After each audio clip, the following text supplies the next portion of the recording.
She was the town's pariah, bearing the sins of a dead outlaw father. He was a reclusive mountain man, trusting only his rifle and his feral 5-year-old twins. But when two freezing little boys grabbed her tattered skirt in the snow and begged, "Pa, can we keep her?" a scandal was born that the unforgiving frontier would never forget. The winter of 1878 hit the Colorado Territory like a swung iron anvil. In the bustling mining camp of Silver Pines, survival was a matter of community, but for Josephine Mercer, she had been cast out into the cold long before the first snow fell. Josie was 22, with hollowed cheeks and hands blistered from chopping her own firewood. She was the daughter of Arthur Mercer, a notorious stagecoach robber and swindler who had swung from a Pinkerton noose 6 months prior. Arthur had left his daughter with nothing but a dilapidated shack on the edge of town and a surname that made people spit when she walked by. The good, God-fearing folks of Silver Pines had decided that the bad blood of a thief flowed through her veins. They wouldn't hire her to wash clothes, they wouldn't let her scrub floors, and as the bitter frost set in, they stopped selling her food entirely. Josie pushed open the heavy oak doors of O'Malley's general store, the wind howling at her back. She clutched a worn silver dollar, her very last coin, found beneath the floorboards of her father's empty cabin. "Mr. O'Malley." Josie's voice trembled as she approached the counter, pulling her threadbare shawl tighter around her thin shoulders. "I just need a sack of flour and a half-pound of salted pork. Please." Jeremiah O'Malley didn't even look up from his ledger. He reached under the counter, pulled out a rag, and began wiping the immaculate wood. "Store's closed to your kind, Miss Mercer." Sheriff Cobb made it clear. "We ain't harboring bandit spawn. Take your silver elsewhere before I call the law."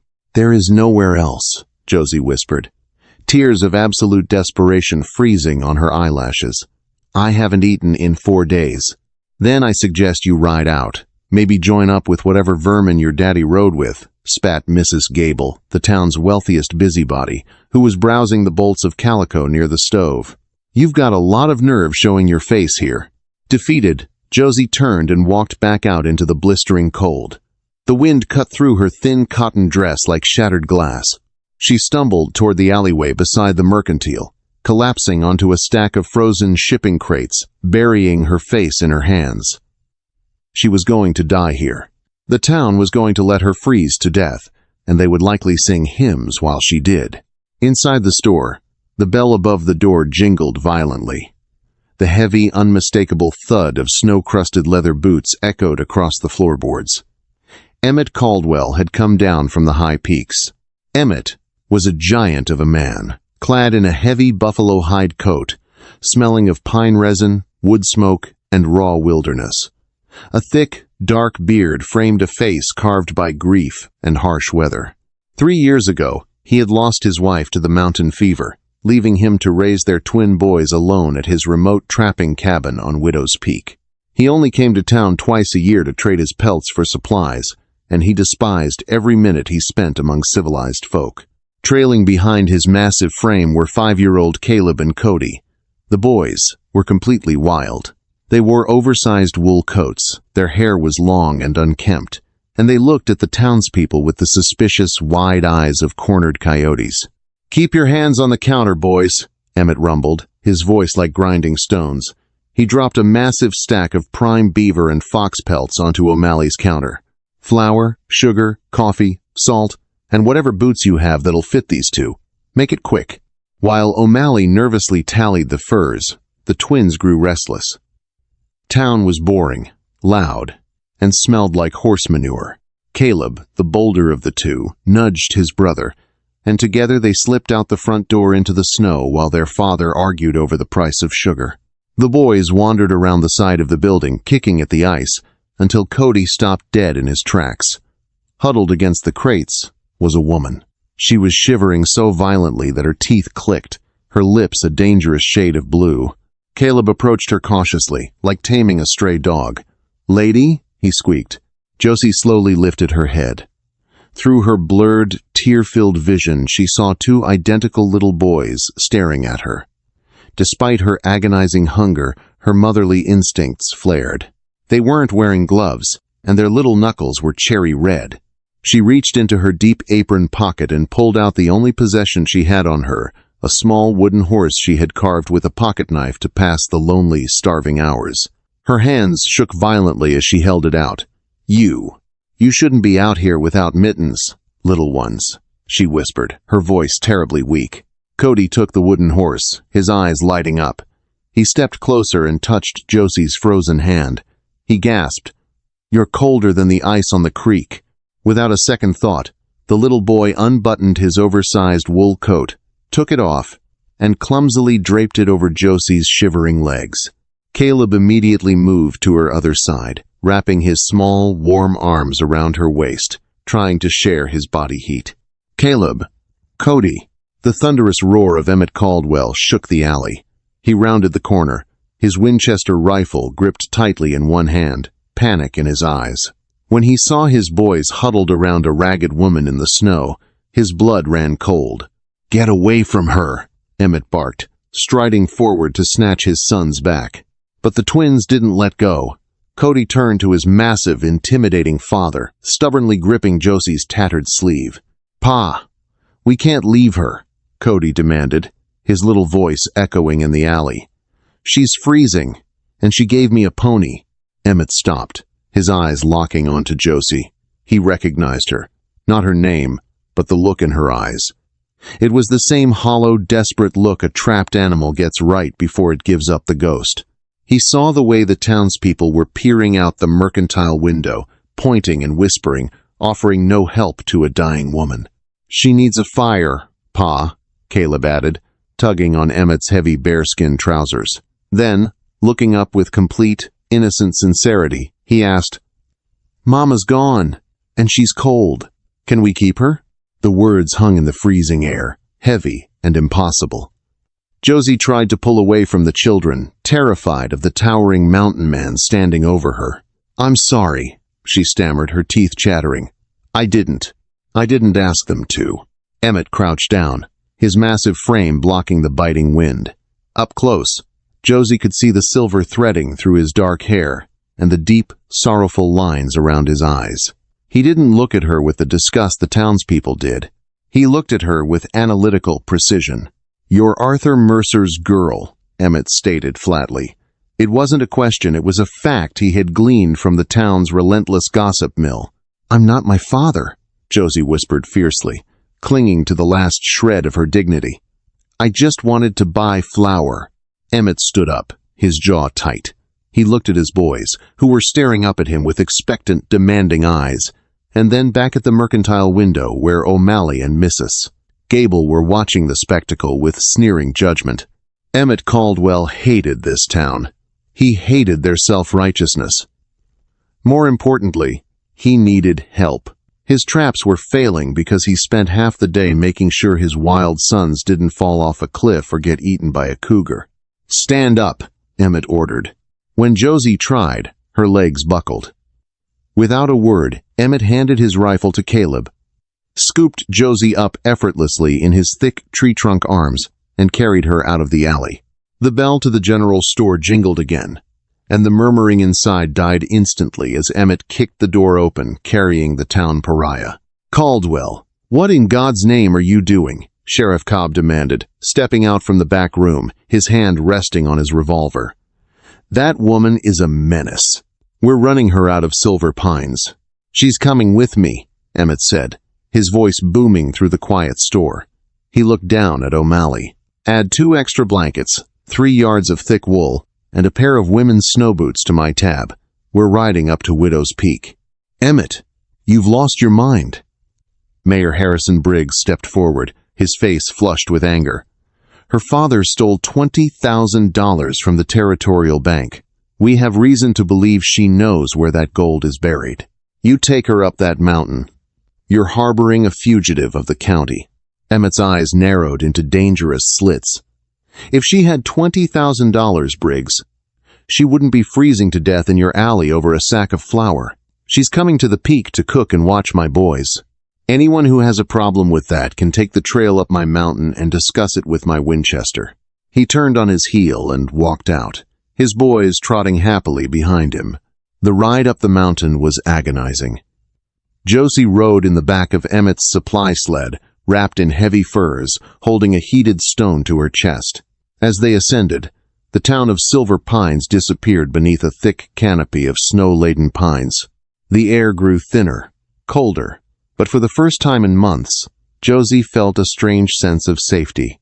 Emmett's cabin was a fortress built into the side of a granite cliff. It was a masculine, utilitarian space. Traps hung from the rafters, animal skins covered the floor, and the smell of raw leather was overpowering. "The boys sleep in the loft," Emmett told her gruffly as he carried the supplies inside. "You'll take the bed in the corner. I sleep on the cot by the fire. You cook, you mend clothes, you keep them from killing themselves while I run the trap lines. In exchange, you eat what we eat, and the town leaves you alone. Understand?" "Yes, Mr. Caldwell," Josie said, her voice steadying as the warmth of the roaring hearth brought the feeling back to her limbs. "Call me Emmett," he muttered, not looking at her. "And don't mistake this for charity. If you can't carry your weight, I'll drive you back down myself." For the next 3 weeks, a strange domestic rhythm settled over the cabin on Widow's Peak. Josie proved she was no fragile city girl. She scrubbed the soot-stained floors with lye, baked fresh sourdough bread that made the cabin smell like heaven, and painstakingly untangled the mats from the boys' hair. Caleb and Cody clung to her like burrs. For the first time since their mother died, they heard stories before bed and woke up to warm clothes placed by the fire. Emmett watched her in silence. He was a man locked in a cage of his own grief. He expected her to complain about the isolation, the lack of society, or the terrifying howl of the timber wolves at night. His late wife, Sarah, had been a delicate woman who despised the mountain. She had tried to flee back to Missouri in a winter storm and froze to death less than a mile from the cabin. Emmett blamed himself every single day. He waited for the mountain to break Josie, too. But Josie didn't break. She thrived. The mountain wasn't a prison to her. It was a sanctuary from the cruel judgment of the world below. One evening, while Emmett was sharpening his hunting knife by the fire, he caught Josie smiling as she mended a hole in Cody's trousers. The firelight danced across her face, softening the sharp angles of her cheeks, bringing out a faint flush of color. Emmett's chest tightened. He quickly looked away, burying the unfamiliar surge of warmth deep down. However, the peace of Widow's Peak was built on a fragile foundation. On a Tuesday, Emmett loaded his sled with prime winter pelts and told Josie he was heading down to Silver Pines to trade. "Lock the door from the inside," he instructed, his eyes lingering on her a second longer than usual. "Don't open it until you hear my whistle." By mid-afternoon, the sky turned a bruised, violent purple. A massive, unseasonal blizzard slammed into the Rockies, dumping 2 feet of snow in a matter of hours. Halfway down the mountain trail, Emmett's sled hit a hidden snowdrift, snapping the runner. Stranded, he was forced to take shelter in an old, abandoned mining cave, unable to see 2 feet in front of his face. Miles above him, at the cabin, the wind shrieked like a dying animal. Josie had the boys tucked into the loft, reading them a story by the light of an oil lamp, when the sound cut through the howling wind. Bang, bang, bang. Someone was hammering on the heavy oak door. Josie froze. It wasn't Emmett's whistle. The knocks were frantic, aggressive. "Pa?" Cody asked, peeking his head over the loft ladder. "Stay there," Josie whispered, her blood running cold. She crept toward the door, her hand instinctively grabbing the heavy iron fire poker. "Open up!" a muffled, raspy voice shouted from outside. "I know you're in there, little Josie. The town mayor told me exactly where to find you." Josie backed away, her heart hammering against her ribs. She knew that voice. It was Jasper Snakeskin Collins, her father's former right-hand man, the most ruthless killer in the Mercer gang. "I ain't freezing to death out here, Josie," Jasper yelled, violently rattling the iron latch. "Your daddy hid 20,000 in banknotes before they stretched his neck. You're gonna give me that map, or I'm gonna burn this cabin to the ground with you and those brats inside." Josie's grip on the heavy iron fire poker turned her knuckles bone white. The frantic hammering against the thick oak door echoed through the cabin, competing with the shrieking blizzard outside. I ain't playing games, Josie. Jasper Snakeskin, Collins bellowed, his voice raw and ragged from the freezing wind. Briggs said your daddy slipped you the ledger and the map before he swung. Hand it out here and maybe I let you and the brats live. There is no map, Jasper, Josie screamed back, her voice shaking but surprisingly loud. My father left me nothing but a ruined name. Go away. Up in the loft, Caleb and Cody were huddled together beneath a thick bear pelt, their wide eyes reflecting the flickering firelight. Josie backed away from the door, moving to stand directly beneath the loft ladder. She was terrified, her heart hammering a frantic rhythm against her ribs. But as she looked up at those two innocent little boys, the paralyzing fear morphed into something entirely different. It became a fierce, burning, maternal rage. The town had rejected her. Her father had ruined her. But these boys had offered her their coats and asked to keep her. Nobody was going to touch them. Smash. Jasper, realizing the reinforced oak door wouldn't yield, had moved to the cabin's only window. The heavy strike of a rifle butt shattered the thick glass and splintered the interior wooden shutter. Instantly, a violent gust of snow and sub-zero air blasted into the room, extinguishing the oil lamps and sending a flurry of white across the floorboards. Through the jagged hole, a gloved hand reached in, blindly grasping for the iron latch of the shutter. Josie didn't hesitate. She lunged forward and brought the iron poker down with all her might. A sickening crunch echoed above the howling wind, followed by Jasper's agonizing howl. The bloody hand yanked back, but the brief victory was short-lived. A deafening roar erupted as Jasper fired his revolver blindly through the shattered window. Wood splintered above Josie's head, showering her with debris. She dropped to her knees, crawling back toward the fireplace. "You're gonna pay for that, you little river rat," Jasper screamed. A moment later, the front door's heavy iron lock groaned. Jasper had shot the deadbolt from the outside. The door kicked open, slamming against the cabin wall. Jasper Collins stepped into the room, a swirling vortex of snow framing his silhouette. He was a terrifying sight, a tall, gaunt man with a face scarred by smallpox and a left eye that was clouded over and dead. Blood dripped from his crushed right hand, but his left hand held a heavy Colt revolver leveled squarely at Josie's chest. "Where is it?" he hissed, stepping inside and kicking the door shut behind him to block out the gale. "I told you," Josie breathed, raising the poker defensively. "I don't have any money. Arthur Mercer didn't have $20,000. Jasper spat a glob of blood onto the floorboards. "Don't lie to me. Mayor Briggs was the one who tipped off the stagecoach guards. He was working with us. We did the robbing. Briggs laundered the gold through his mercantile, and we split the profits. But your daddy got greedy. He hid the last haul. Briggs promised me that if I tracked you down and got it out of you, I'd get my half." Josie froze, the pieces of a terrible puzzle slamming into place. Mayor Harrison Briggs, the man who had organized the hanging of her father, the man who had riled up the town to starve her out. He wasn't a righteous leader. He was her father's partner in crime. Briggs had pushed for Arthur's swift execution to cover his own tracks, and he had made Josie the town pariah so no one would listen if she ever stumbled upon the truth. "Briggs played you, Jasper," Josie said, her voice steadying with sudden, sharp clarity. "There is no map. If there was, Briggs wouldn't have sent you out in a blizzard to find it. He sent you up here to die of exposure, or to get killed by Emmett Caldwell. He's tying up loose ends." Jasper's one good eye twitched. Doubt flickered across his ugly, scarred face. But then, his gaze drifted upward, settling on the loft where a tiny, frightened whimper had just escaped Cody's lips. An evil, yellow-toothed grin spread across the outlaw's face. "Maybe. But I reckon a mother will say anything to protect her cubs. Toss the poker, Josie, or I shoot the ceiling and let gravity do the rest." He raised the Colt, aiming it directly at the thin wooden floorboards of the loft. "No!" Josie shrieked. She threw the heavy iron poker across the room. It clattered uselessly against the stone hearth. "Please, leave them out of this." "Then start talking," Jasper sneered, stepping closer, his gun still raised toward the boys. "Count of 3. 1. Josie fell to her knees, weeping in frustration and terror. "I swear to you, I have nothing." 2.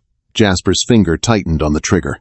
From outside, buried beneath the howling shriek of the blizzard, came a sound that made the hair on the back of Josie's neck stand up. It wasn't the wind. It was a roar, a primal, earth-shattering roar of absolute fury. The shattered window exploded inward. It wasn't a gunshot. It was a man. Emmett Caldwell came through the jagged opening like a vengeful mountain spirit, a massive blur of snow-crusted buffalo hide, and pure, unadulterated violence. He had abandoned his sled halfway down the mountain, driven by an inexplicable, agonizing dread that had settled in his gut when the storm hit. He had climbed the last 3 miles in whiteout conditions, driven by a desperate, burning need to get back to the woman and the children who had finally made his cabin feel like a home again. When he had crested the ridge and heard the gunshot from his cabin, Emmett had shattered every physical limit his body possessed to reach the porch. Jasper spun around, wildly firing the Colt. The bullet grazed Emmett's heavy coat, but the mountain man didn't even flinch. Before Jasper could cock the hammer again, Emmett was on him. Emmett didn't use a weapon. He used his bare hands. He slammed into the outlaw with the force of a falling pine tree, driving Jasper backward until they crashed through the heavy oak dining table, shattering it into kindling. Jasper screamed as Emmett's massive, calloused hand clamped around his throat, pinning him to the floor. The outlaw clawed desperately at Emmett's face, but Emmett felt nothing. His eyes were wide and feral, his jaw set in stone. He raised his right fist, a fist the size of a ham hock, hardened by years of splitting logs and breaking ice, and brought it down across Jasper's jaw. The sickening crack echoed through the cabin. Jasper went limp instantly, his eyes rolling back in his head. Emmett stayed kneeling over the unconscious outlaw, his chest heaving, his breath pluming in the freezing air of the cabin. Slowly, the red haze of fury faded from his vision. He turned his head, his eyes frantically scanning the room. Josie was still on the floor, shaking violently, her dress torn from crawling over the debris. "Josie," Emmett breathed. His gruff, intimidating demeanor vanished entirely. He scrambled across the ruined floorboards and dropped to his knees in front of her. His massive, trembling hands gently gripped her shoulders. "Are you hurt? Did he touch you?" "I'm all right," she sobbed, collapsing forward against his chest. Emmett wrapped his arms tightly around her, burying his face in her hair. For a man who had sworn off the world, he clung to her as if she were the only thing anchoring him to the earth. "I thought I lost you," he whispered fiercely into the quiet cabin. "I thought I was too late." "Pa." 2 little bodies practically leaped from the loft ladder. Caleb and Cody scrambled across the floor and threw themselves at Emmett and Josie, creating a tangled, tearful knot of arms on the cabin floor. Josie pulled the boys tightly against her sides, burying her face in their warm necks. Emmett looked down at the 3 of them, the broken, outcast woman, and his 2 wild, motherless boys. In that fleeting moment amid the wreckage of his home, he realized what Caleb had known the very first day in the alley. They weren't broken pieces. They were exactly what each other needed to be whole. The storm raged through the night, but inside, the fire was stoked high. Emmett bound Jasper Collins with heavy trapping wire and dragged him into the root cellar to freeze the fight out of him. When morning finally broke, the blizzard passed, leaving the Rocky Mountains bathed in brilliant, blinding sunlight. Emmett hitched his strongest draft horses to a heavy winter wagon. They loaded Jasper Collins into the back like a sack of feed. But they didn't ride down to Silver Pines. "Sheriff Cobb is in Briggs's pocket," Emmett told Josie as he handed her up onto the wagon seat, wrapping a thick wool blanket over her lap. "We're bypassing the town. We're taking this trash straight to the U.S. Marshals in Denver." The journey took 4 grueling days. When they arrived, Emmett dragged Jasper before a federal judge. Broken, freezing, and terrified of the giant mountain man standing over him, Jasper Collins confessed to everything. He sang like a canary about the stagecoach robbery, Arthur Mercer's framing, and Mayor Harrison Briggs's grand scheme of corruption and murder. A week later, a detachment of heavily armed federal marshals rode into Silver Pines. The arrogant Mayor Briggs was dragged out of his mercantile in irons, screaming about his rights, while Sheriff Cobb surrendered his badge without a fight. The town watched in stunned, terrified silence as their wealthy, self-righteous leaders were hauled away to federal prison. The federal court officially pardoned Arthur Mercer posthumously. As compensation for the wrongful execution and the seizure of her father's property, the territorial government awarded Josie Mercer the recovered $20,000 in stolen gold, plus the deed to the mercantile Briggs had built with dirty money. Suddenly, the town of Silver Pines, the same people who had sneered at her and let her starve in an alley, were begging for her forgiveness, hoping the new wealthiest woman in the county would show them mercy. But Josie didn't care about their apologies. She didn't want the mercantile. She sold it to Mr. O'Malley at a steep discount, took her money, and walked out of the town that had tried to destroy her. She hired a carriage to take her to the base of the mountain trail. Waiting there, standing beside a pair of sturdy mountain horses, was Emmett. He looked uncomfortable in the valley, his eyes constantly scanning the tree line, but when he saw Josie step out of the carriage, his guarded expression melted away into a soft, genuine smile. "You're rich now," Emmett said gruffly, though his eyes betrayed his nervousness. "You could go anywhere. San Francisco, New York. You don't have to freeze up on that peak anymore." Josie walked up to the towering mountain man, reached up, and gently rested her hand against his bearded cheek. "I don't want New York, Emmett. I want the sound of the wind.